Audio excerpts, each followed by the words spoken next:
بسم الله الرحمن الرحيم والصلاة والسلام على رسول الله وعلى آله وصحبه ومن والاه. We ask Allah subhanahu wa ta'ala to help us recognize the truth and help us follow it, and we ask Him to help us recognize the evil and help us avoid it.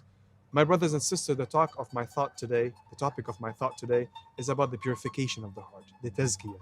And it's something that important that Allah subhanahu wa ta'ala made it the most important aspect of the duty of the Prophet Muhammad alayhi salatu wasalam, when he says in the Quran, يُزَكِّيهِمْ وَيُعَلِّمُهُمُ الْكِتَابَ وَالْحِكْمَةِ. He gives them tazkiya, he nurtures their heart, he gives them purity of the heart, and he teaches them about the book and the wisdom or the sunnah of the Prophet alayhi salatu wasalam. So the most important aspect is the heart. That's why Allah subhanahu wa ta'ala said that on the day of judgment, where nothing would help, يَوْمَ لَا يَنْفَعُ مَالٌ وَلَا بَنُونَ إِلَّا مَنْ أَتَى اللَّهَ بِقَلْبٍ سَلِيمٍ, where nothing would help except those that come to Allah subhanahu wa ta'ala with a clean and a sound heart. And the righteousness of any deed reflect the righteousness of the heart. That's what the Prophet ﷺ said in a hadith narrated by Nu'man ibn Bashir in Sahih Bukhari and Muslim. He said that in the body there's a part. If it's sound, the whole body will be sound. And if it's corrupt, the whole body will be corrupt. And that is the heart.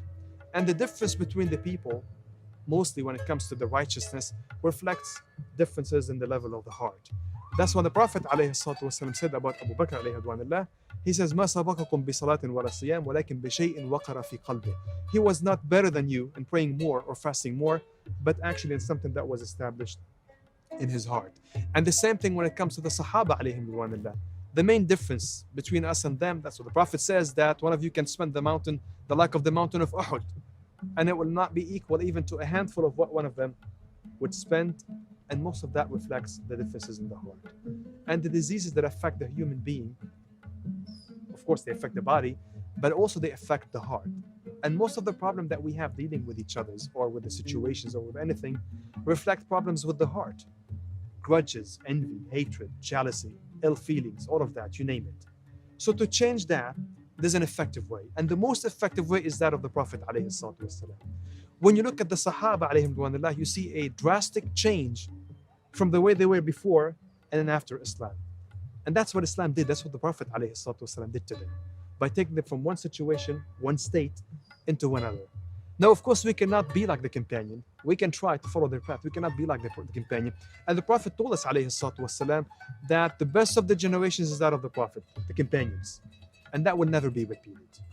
However, we can achieve something similar, or at least by walking along the same path, we can follow and achieve something similar or comparable to what they did alayhim ridwanullah.